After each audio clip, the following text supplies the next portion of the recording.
القول فيتبعون أحسنه. En continuation de notre lecture d'hier, le deuxième hadith des 40 Nawaït, hier nous sommes arrivés au second élément de la doctrine, donc les éléments de la foi, l'iman. Le deuxième élément c'était al-malaïka. Et nous avons dit que c'est un second monde parallèle au monde matériel et qui fonctionne selon sa propre logique, dont on ne sait rien sauf ce qui nous a été révélé par le seul, donc la seule personne qui a l'autorité de nous faire parvenir cette information, qui est le prophète de Dieu.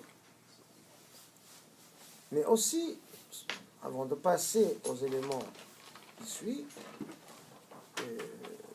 il faut rappeler qu'à côté de ces deux mondes, il y a deux autres mondes. Parce que nous vivons normalement dans quatre mondes superposés ou parallèles. Il y a le monde matériel, qui comprend l'univers et toute la créature, et le monde des anges, ou des esprits, aussi, il a une autre appellation. En philosophie, on appelle l'ange, on l'appelle aql, on l'appelle esprit, ou on l'appelle plutôt intellect. Un ange est toujours appelé comme ça en philosophie. C'est une terminologie donc propre à la philosophie. D'où quelqu'un d'entre vous qui pourrait lire les traductions faites d'Avicenne, par exemple, il doit faire attention donc à la terminologie. Parce que ce qui est appelé en philosophie aql, c'est ce qu'on appelle en théologie malak. Malak, c'est donc le singulier de malaïka. Un ange, malak, des anges, malaïka. Le troisième monde, c'est le monde des invisibles, des créatures invisibles. Cette fois aussi, il s'agit de créatures. Donc le monde de la création n'est pas seulement constitué par le monde matériel dense, mais aussi par toutes les étapes de la matière, y compris la matière invisible, qui est appelée communément jinn. Qu'est-ce que ça veut dire jinn? En arabe, cette racine jana, deux N, jinn, c'est un noun accentué. Cette lettre, deuxième lettre, elle est accentuée parce qu'elle est double. Donc la racine, c'est jim, noun, ces trois lettres-là. Ça veut dire quoi? Caché. Ça veut dire caché. Voilà. Et tout est compris alors. Jinn, ça veut dire invisible. Ça ne veut pas dire autre chose. C'était une créature invisible. Bon, ça comprend beaucoup de choses. Vous me dites alors, les ondes électromagnétiques aussi sont des invisibles. Ouais, ça va? Mais le malaïka aussi, donc les anges aussi. Oui, mais est-il que... Alors, le malaïka, c'est pas seulement invisible, mais c'est pas une créature. J'ai dit ça hier. Ça fait partie du monde des ordres, quoi. Ah, oui, d'accord. C'est ça la différence. Vous avez dit que les djinns sont matériels, enfin, c'est une matière, donc ils font aussi partie du monde matériel? Au sens large, oui. Le monde matériel, j'ai dit que se divise en deux parties. Une partie dense, c'est que l'univers matériel, et une partie diffuse, donc les invisibles, ou le djinn. Donc c'est une autre forme de la matière. Donc, le monde de la matière invisible comprend la matière inerte invisible, les énergies, les ondes, et aussi comprend la matière vivante invisible. Donc, comme nous, chez nous, dans notre monde matériel dense, il y a la matière dense visible, tout ce qui nous entoure, et il y a la matière dense vivante, dont, par exemple, l'être humain. Dans le troisième monde aussi, c'est la même chose. Il y a plein de matières diffuses, inertes, les masses d'énergie, l'éther. Vous savez ce que c'est l'éther? L'éther, oui, Les c'est une matériaux. théorie. Non, c'est Qui pas est- ce qu'on utilise dans les hôpitaux. Hein. Non, non, l'éther, c'est ça? L'éther, c'est ça. Oh, oui, c'est une théorie qui était anéantie. Même si on utilise l'éther, c'est le support. À la base, c'est le support de la lumière, en fait. Pas tout à fait. Oh, l'éther, c'est le support de la transmission, par exemple, des ondes radiophoniques. Mais ça n'existe plus l'éther, là. Ça, c'est juste Pourquoi été, ça n'existe c'est plus? juste été une théorie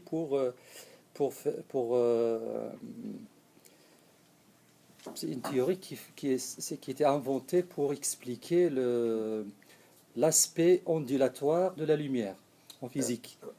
C'est un nom, c'est pas une théorie. On pourra encore L'éther. l'utiliser pour signifier Oui. toutes les transmissions sans fil, radiophoniques ou télévisées ou autres. Toutes ces transmissions-là, bon, on peut leur donner ce nom-là, l'éther. عبر الأثير, mais bon, Oui, voilà. c'est une, ouais, C'est un nom général. c'est un abus de langage, en fait. Oui, oui. Mais Ok.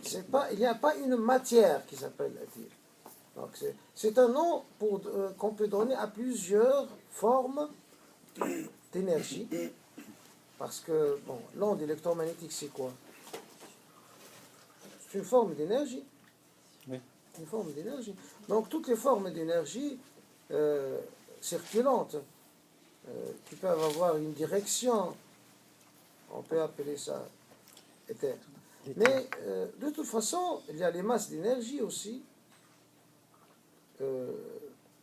Aussi, il y a le plasma, le quatrième état de la matière. Le plasma est-il visible? Il n'est visible que dans une tension bien déterminée ou dans des conditions physiques bien déterminées, le plasma. Mais normalement, c'est un état qui n'est pas visible. De toute façon, c'est un monde invisible, matériel. Il y a dedans des êtres visibles. Plutôt des êtres invisibles, vivants, et qui eux aussi sont concernés. C'est pour ça qu'on en parle. Ces êtres-là, ils sont concernés comme nous, les humains, du dernier message, comme des messages précédents d'ailleurs. Et dans le Coran, il y a plusieurs citations, des références à ce monde-là, dont une sourate entière qui s'appelle la sourate des djinns. Il n'y a pas que la sourate du djinn, hein. Par exemple, l'autre sourate,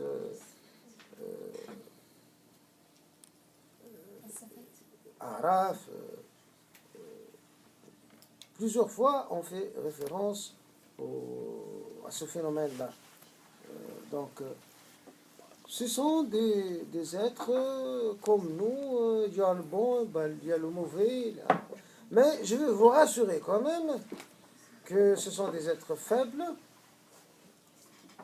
qui n'ont aucune puissance, et pour se prémunir contre l'abus des voyous de ce monde-là, parce qu'il y en a des voyous aussi, comme ici, pour se prémunir des voyous invisibles, il faut faire à peu près ce qu'on fait pour se prémunir des voyous visibles.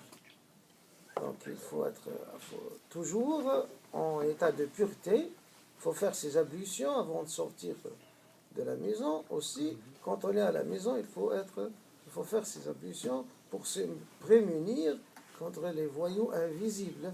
Et c'est suffisant. Si par hasard on oublie parfois d'être en pureté, et il arrive de se sentir pas trop bien, c'est très facile. Il faut accourir pour faire des impulsions et lire le Coran. Parfois, en général, il suffit de lire les Mawadatain, les 2 dernières sourates. Mais si c'est trop fort, parfois, il suffit de lire le 2e sourate, Al-Baqarah, du 1er verset jusqu'au dernier verset en une seule séance. Et ça sera fini. Donc, vous voyez, c'est pas du tout quelque chose d'affolant ou quelque chose de... C'est pas du tout une menace. Pour nous, c'est un jeu d'enfant de se prémunir contre ces êtres-là, à supposer qu'ils aient la mauvaise pensée de venir chez nous. Mais de toute façon, c'est un monde dont on doit connaître l'existence pour pouvoir vivre en paix avec lui. Le 4e monde, alors là on arrive au médium. Tout médium n'est pas un charlatan. Forcément. Ça ne veut pas dire que tout médium, tous les médiums sont, donc ils disent vrai. Quelques médiums, certainement, peut-être la majorité, je ne sais pas, sont des charlatans. Mais quelques-uns ne sont pas des charlatans. Quelques-uns. Mais de toute façon, leur travail est illégal. Qu'est-ce qu'ils font, les médiums? Ils jouent l'intermédiaire entre notre monde et le 4e monde. Quel est le 4e monde? Le monde des esprits. Il s'est appelé comme ça. Mais en fait, ce n'est pas le monde des esprits. C'est une erreur. Il ne s'agit pas des esprits. Il s'agit des âmes. Des âmes qui ont déjà quitté les corps. Donc, il s'agit de l'interstice. Le 4e monde, c'est l'interstice. En arabe, qu'est-ce que ça veut dire l'interstice? Le barzakh. Très bien. L'interstice, c'est notre devenir quand on meurt. En attendant, c'est la salle d'attente du dernier jugement. Vraiment une attente apparemment très longue, parce que les premiers êtres humains qui sont déjà installés là-bas, ils attendaient depuis des dizaines de milliers d'années, et Dieu sait combien il en reste encore. Alors cette attente-là est très importante, et elle peut être très pénible comme elle peut être joyeuse. Et là, rien ne peut vous être utile que le capital de départ avec lequel tu es entré dans ce monde-là. Et puisque nous y sommes, et pour clôturer notre propos à propos de ce monde de l'interstice, je vais vous donner ce que la tradition prophétique authentique nous a révélé. Parce que vous imaginez, vous vous en rendez compte que aucune autre information que la révélation ne peut filtrer de ce monde-là. Aucun mort n'est revenu pour nous raconter ce qui se passe là-bas. Tout ce que vous pouvez écouter des médiums, c'est de l'imposture. Les morts ne viennent jamais raconter ce qu'ils ont vu. Donc, que se passe-t-il là-bas, au fait? Au fait, là, chaque âme humaine reçoit les effets directs de ses œuvres dans la vie matérielle, au cours de la période matérielle de sa vie. Et rien ne vaut là-bas que 3 types d'œuvres. Seulement 3. C'est-à-dire, le capital de l'être humain est tel qu'il est, Et il n'augmente que par 3 voies. Le seul capital qui augmente, c'est celui qui provient de 3 voies. 1. Une science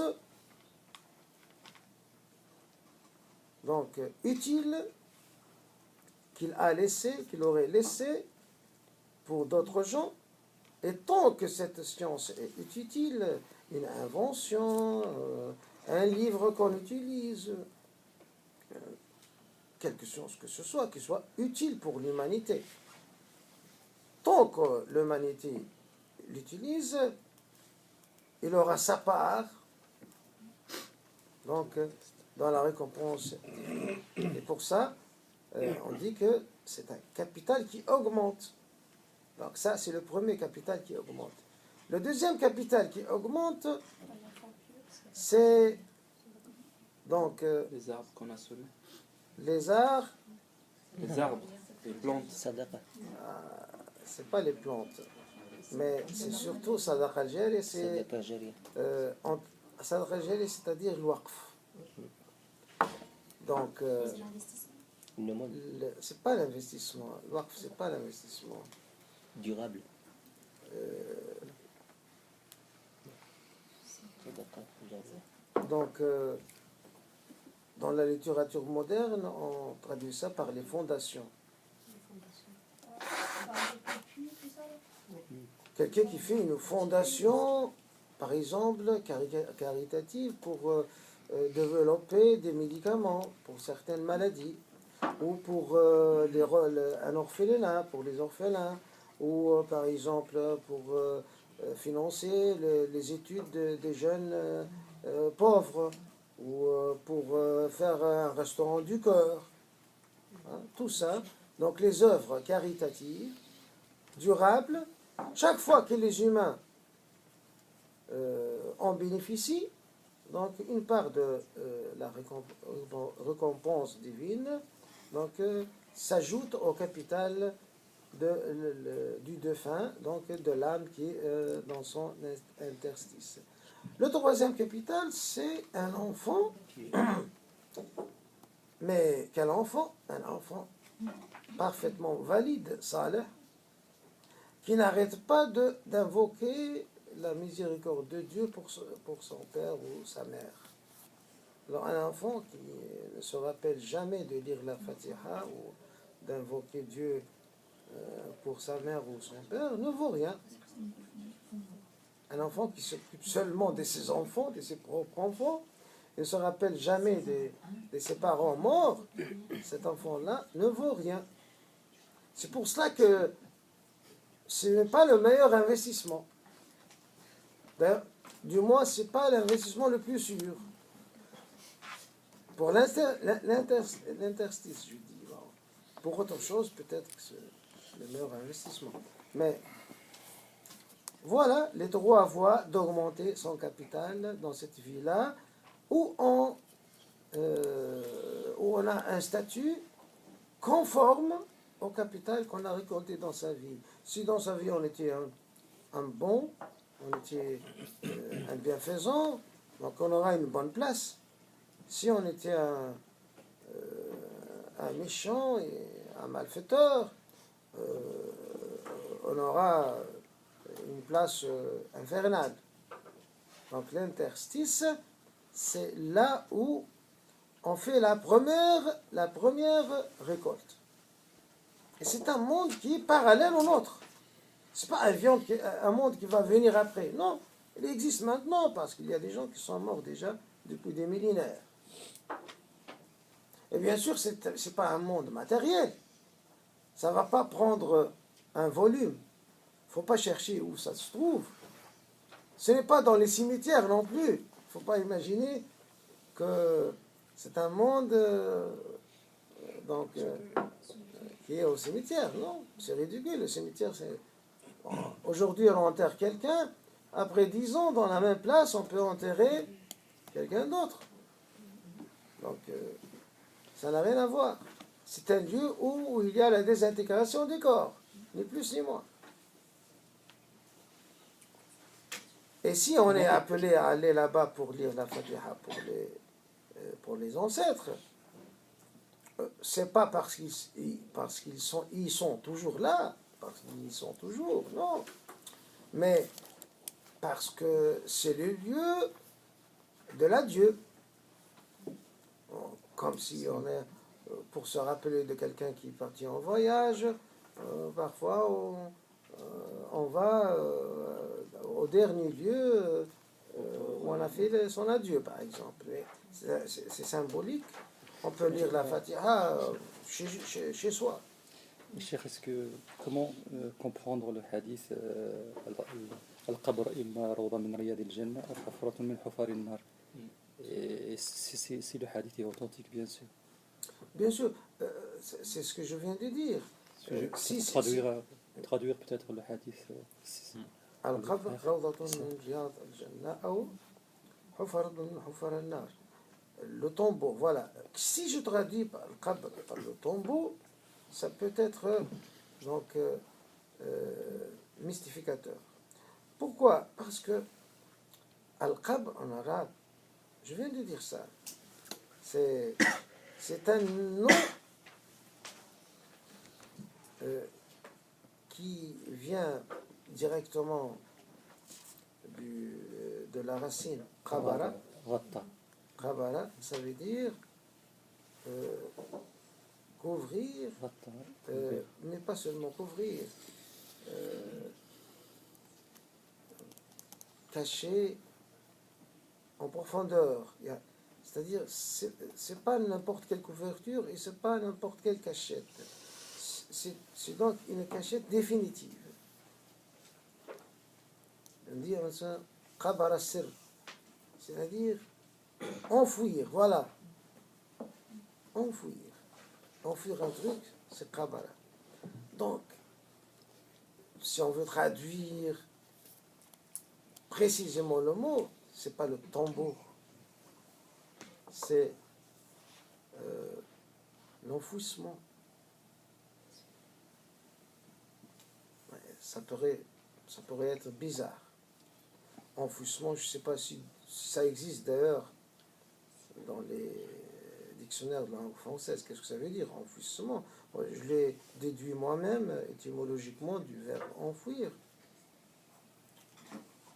Donc, mais c'est ce qui peut traduire qabr.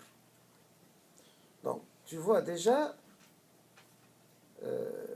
ce conditionnement qu'on a dans la tête, conditionnement par le local, a disparu du moment qu'on a changé la traduction.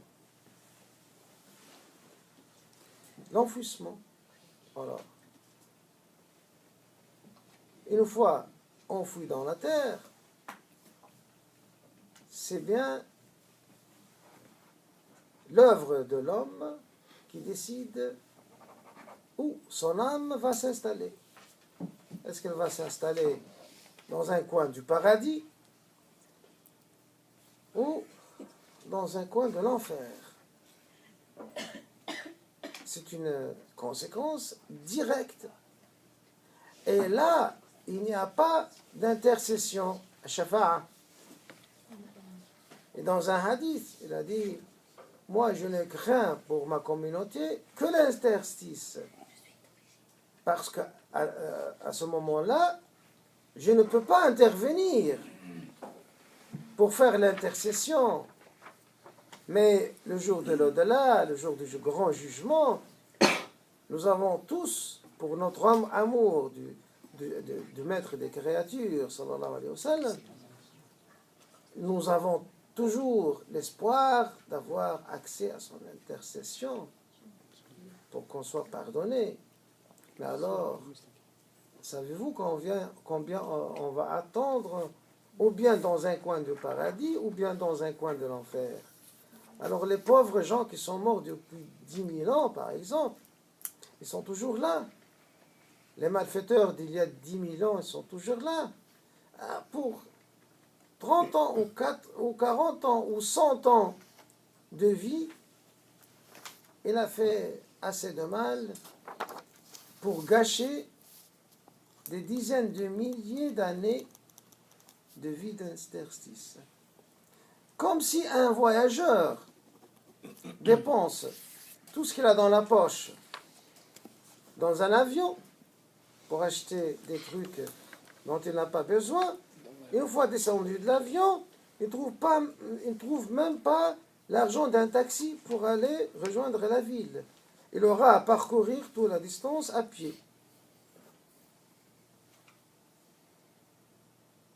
C'est l'exemple de quelqu'un qui ne pense pas à cette vie. Matériellement, je dis, hein, cette vie, combien ça va durer? 100 ans, par exemple? Mais regardez l'interstice. Depuis quand? Ils ont fait leurs calculs avec une maladresse étrange, ces gens-là, qui sont dans un coin de l'enfer depuis 10 000 ans. Ils n'ont pas cru à leurs prophètes, ou alors ils ont cru, mais ils ont dit, oh, voilà, on fait ça, et Dieu va nous pardonner. Oui, ça va, il va vous pardonner, mais après, on ne sait jamais.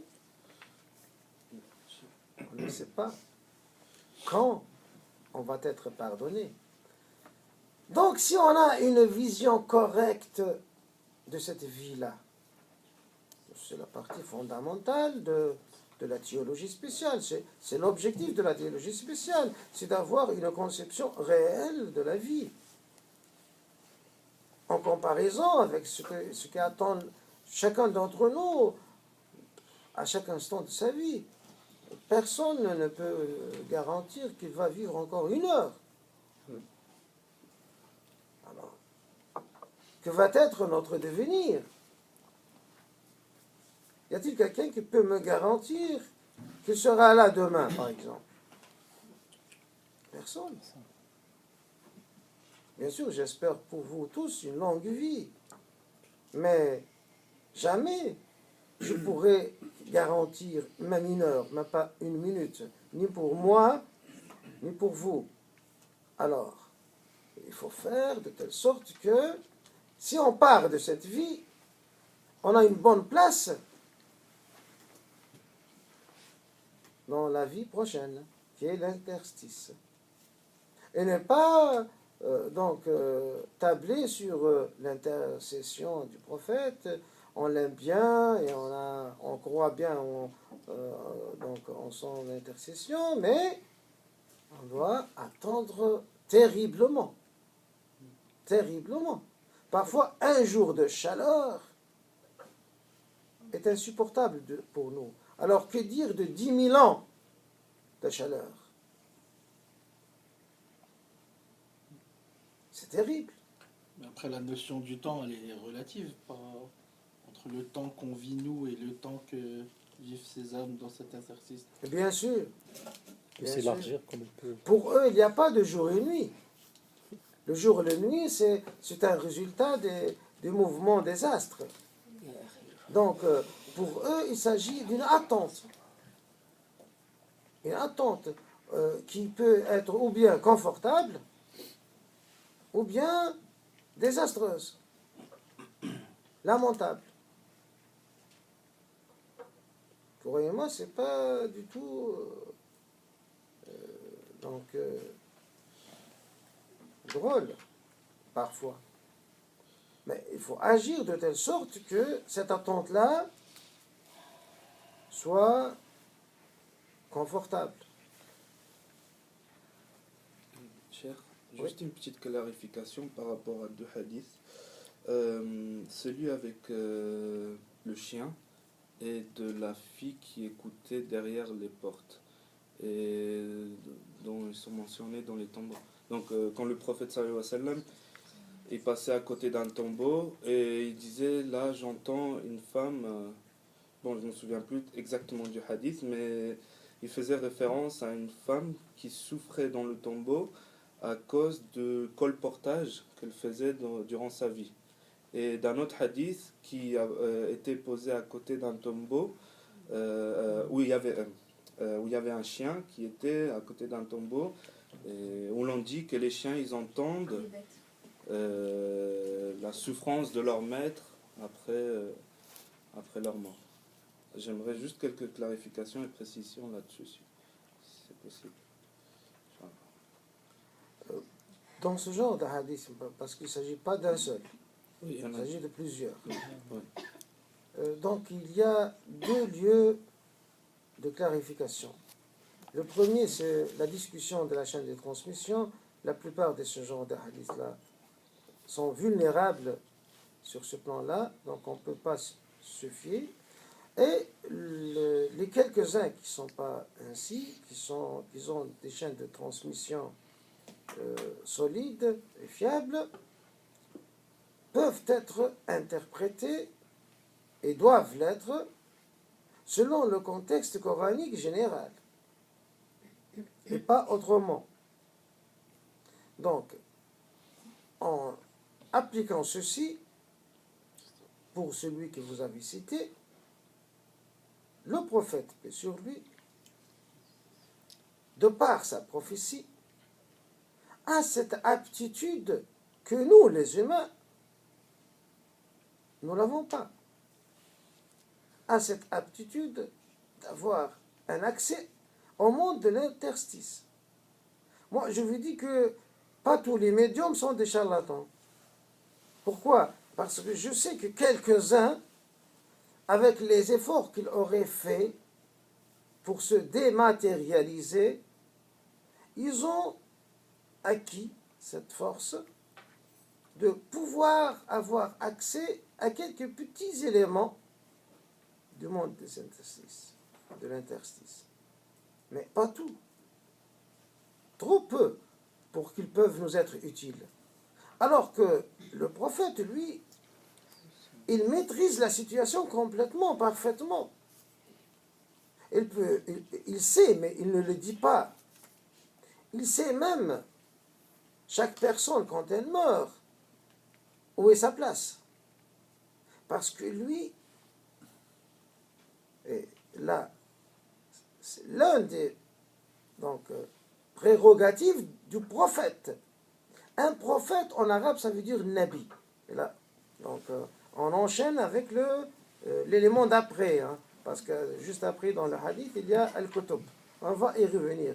Puisque vous avez posé la question, on va enchaîner avec al-anbiya, les prophètes. Qu'est-ce que ça veut dire, prophète? Bon, prophète, ça veut dire quelqu'un qui prédit les choses. Donc, il vous annonce des choses avant qu'elles se passent. En arabe aussi, c'est le sens original de nabi. Mais ce n'est pas le sens littéral. Bon, nabi, ça veut dire eau. Naba, la matière naba, c'est-à-dire devenir eau. An-nubu, c'est la hauteur. Eau. Mais quand on est haut, qu'est-ce qu'on fait? Il faut être là, notre analyse doit être ici fonctionnelle. Quand on est haut, qu'est-ce qu'on fait? On voit mieux. C'est comme si on va sur une montagne, hein, pour être l'éclaireur d'une armée, pour voir plus loin. Donc le prophète, en fait, a cette capacité de voir ce que les gens ne peuvent pas voir. Et par conséquent, ça ne doit pas être étonnant qu'il nous rapporte dans tel ou tel enfouissement, je ne dis pas une tombe, c'est le problème de la traduction. Dans tel ou tel enfouissement, hein, le type enfoui, qu'est-ce qu'il subit? Il peut le savoir, lui. Parce qu'il connaît parfaitement l'emplacement et le statut de chaque homme mort dans son interstice. Est-ce que c'est clair? Mais c'est une prérogative du prophète. S'il ne dit pas lui-même ce qui se passe là-bas, jamais on pourrait le savoir. Alors, l'affaire du chien, lui, le chien, lui, qui écoute, hein, ce qui se passe ailleurs, ça ne peut pas être vrai. Ils sont, peut-être, mais pas ils écoutent. Ils sont. Alors, qu'est-ce que ça veut dire sentir? Yuhiss. Parfois on dit écouter en arabe pour signifier, et là c'est un lieu d'interprétation. Qu'est-ce que ça veut dire interprétation? Donc on donne une signification donc, de second degré, conforme, qui doit être conforme au contexte coranique, pour éviter la signification du premier degré qui, elle, est non conforme. Donc c'est ça l'interprétation. On a recours à l'interprétation quand il n'y a pas d'autre solution pour trouver une signification conforme avec à la fois le contexte coranique et à la fois le jugement de la raison. Parce que tout est lié en matière de théologie. On ne peut pas dire la chose et son contraire. Donc,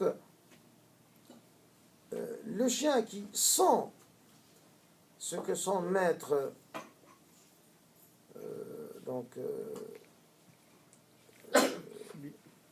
ce qui arrive à son maître, quoi. On ne peut pas le nier si on est informé de ça de la part du prophète. On ne peut pas le nier. Mais ça ne démontre rien. Parce que comment sent un chien, pour nous, ça aussi, c'est inconnu. Mais écouter, c'est-à-dire donc écouter comme on écoute nous avec nos oreilles, donc il y a des bruits qui sortent de l'enfouissement là de l'homme mort, hein, entre guillemets, je dis de sa tombe. Écouter comme ça, une écoute matérielle, ça, ce n'est pas du tout plausible, parce que on ne peut pas avoir un effet matériel d'un être qui n'est pas matériel. Il y a une loi qui dit que l'effet est de la même nature que la cause. Jamais on ne peut avoir un effet qui est complètement différent de sa cause. Un effet matériel donne une cause, plutôt un effet matériel doit avoir une cause matérielle. Et puisque l'homme, quand il meurt, donc son âme se dématérialise pour s'installer à l'interstice, elle ne peut pas avoir un effet matériel, donc sonore. Est-ce que c'est clair? Donc ce n'est plus de la matière. Pardon? Ce n'est plus de la matière, ça oui. c'est clair. Ah oui. Et les djinns par contre? Ah non, c'est de la matière. Donc eux ils peuvent avoir un effet sonore. Oui. Oui. Mais ce sont des... Je vous l'ai dit, c'est une matière diffuse, ce n'est pas une matière dense. Et l'effet sonore qu'ils peuvent laisser, c'est à travers une matière diffuse. Par exemple, une onde qui...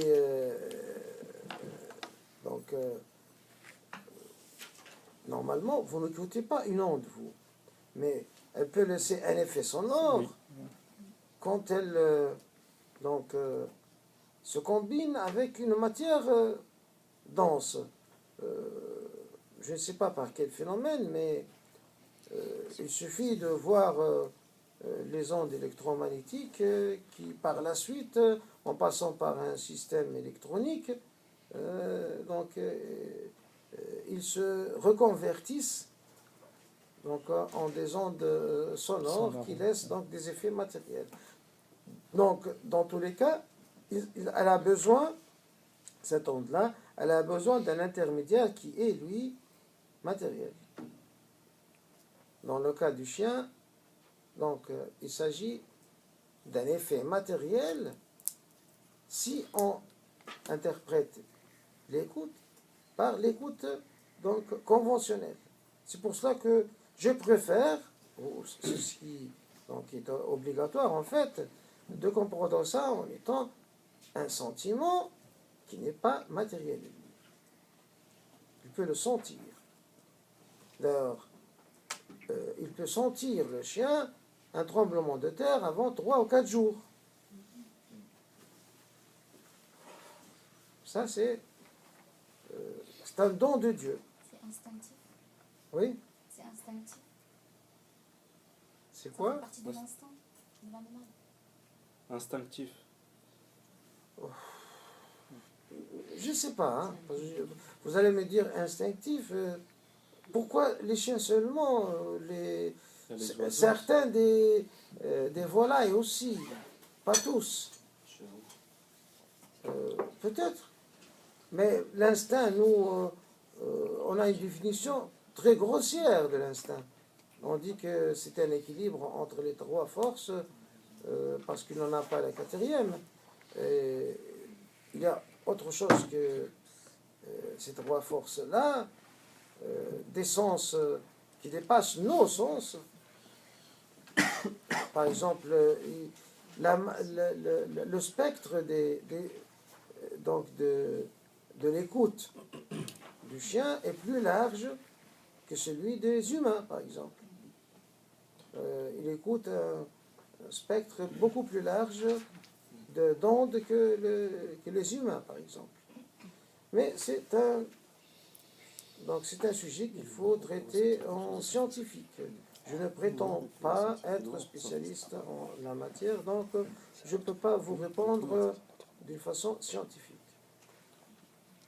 Revenons donc à notre sujet. Donc, pour ce qui est de la prophétie, donc le premier élément de la prophétie, avons-nous dit, c'est pouvoir informer l'humanité de ce qui est caché pour elle, que ce soit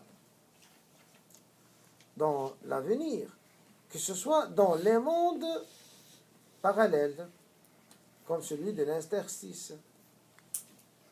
Donc, quand le prophète prévient les gens, il leur dit, faites ceci, ne faites pas cela, sinon vous aurez ceci, cela. En réalité, lui, il les prévient des choses qu'il voit, dont il a parfaitement connaissance. Parce que lui, il a la capacité de voir ça, mais dans la limite fixée par Dieu, subhanahu wa ta'ala. Bi'idhnillah. Bi'idhnillah. Tout ce que nous paraît, nous, comme des miracles, c'est par la permission, sous la permission de Dieu. Ça, c'est stipulé texto dans le Coran, même pour les miracles de Jésus et sur lui. يبرئ الأعمى والأكمه بإذن الله أبرص والأكمه بإذن الله. Il fait guérir le lépreux et l'aveugle de naissance, hein, par la permission de Dieu. Donc, le prophète a une procuration bien déterminée pour faire des démonstrations qui peuvent être nécessaires. Les démonstrations peuvent être nécessaires pour convaincre donc ces interlocuteurs qu'il est vraiment le messager de Dieu. Mais ces miracles doivent être efficaces. Supposons que les miracles ne sont plus efficaces. Pour quelque raison que ce soit, ou bien parce que l'humanité peut toujours trouver une interprétation pour les miracles, ou parce que le problème n'est pas un problème de croire, mais un problème de se soumettre. Alors là, je m'explique un peu.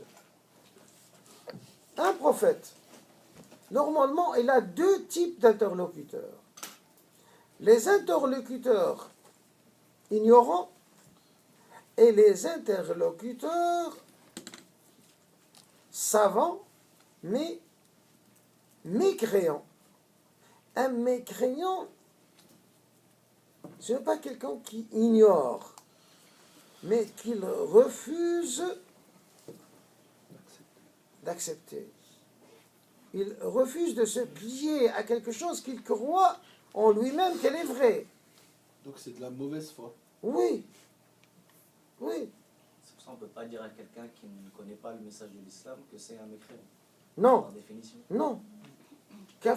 Kafir, c'est celui qui cache. On revient à la racine. Kafara, ça veut dire quoi en arabe? C'est Caché. caché. Le kafir, alors puisque c'est devenu commun, il dit un kaf. Voilà. Qu'est-ce qu'un kaf? C'est pas quelqu'un qui ignore, c'est quelqu'un qui connaît que le message est véridique, qui sait bien que le message est véridique, mais il tâche de le cacher parce que il voit une contrainte qu'il ne peut pas supporter. Voilà. Et c'est ça qu'on dit, par exemple, quelqu'un, il voit une contrainte qu'il ne peut pas supporter, donc il suit sa passion. C'est ça qu'on dit? Oui, il suit sa passion, ses intérêts. Parce que les ennemis des envoyés de Dieu, les ennemis des prophètes, ce ne sont pas des ignorants, les pauvres ignorants. Parce qu'un pauvre ignorant, il n'y a qu'à lui expliquer la chose pour qu'il adhère automatiquement à la cause. Mais le problème, c'est avec les gens intelligents et qui savent bien que le prophète dit vrai, que c'est un prophète, réellement c'est un prophète. Et ces gens-là, même si tu exposes, tu fais les démonstrations de tous les miracles du monde, ils seront toujours opposés. Et le cas du prophète Moïse et sur lui est très très très révélateur. C'est explicité dans le Coran. 9 signes, preuves irréfutables de la prophétie ont été exposés, ont été montrés au pharaon de l'époque.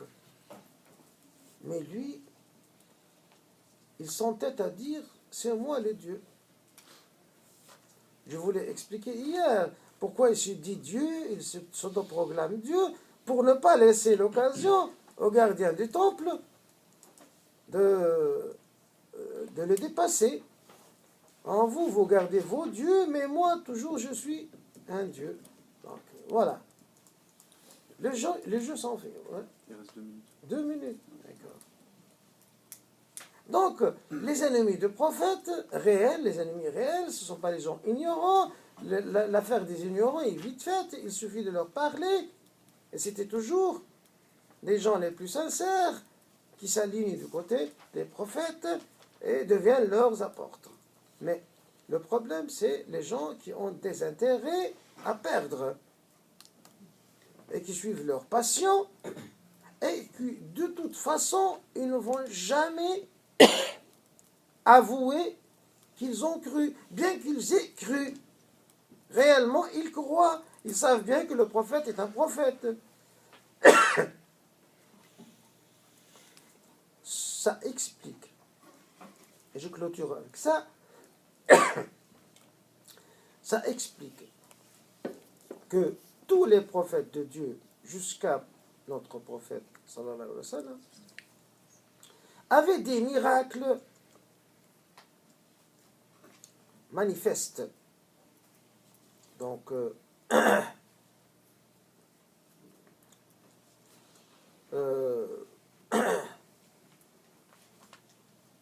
que tout le monde peut voir, qui peuvent attirer donc, les sincères, et de toute façon, les opposants resteront toujours des opposants, les ennemis resteront toujours des ennemis, alors que notre prophète, qui est porteur du dernier message,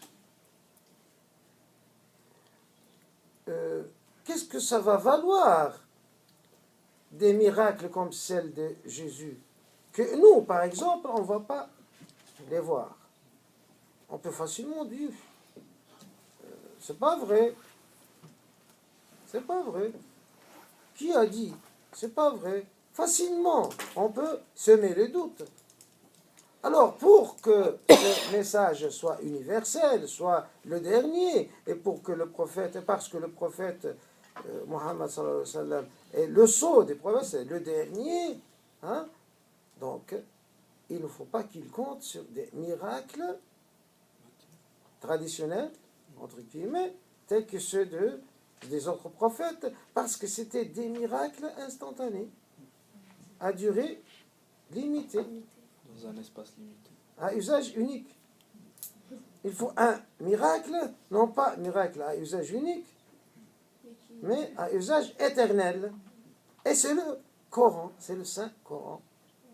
Et donc, notre point de départ pour croire à ce message, et pour revenir au premier point que je vous ai dit, croire à Dieu, ça doit être quoi? Ça doit être le miracle du sceau de prophète, et ça doit être le Coran. Donc, la théologie spéciale dans notre méthodologie, doit partir du Coran, et pas d'autre chose. Parce que si dans le Coran on trouve suffisamment de miracles pour y croire, et prouver que ce ne doit être que provenant de Dieu, alors tous les problèmes auraient été résolus et nous aurons notre quiétude, notre paix. Et toute autre voie pourrait être peu, disons, efficace, sinon inefficace. أقول قولي هذا وأستغفر الله لي ولكم واستغفروه إنه هو الغفور الرحيم وصلى الله على سيدنا محمد.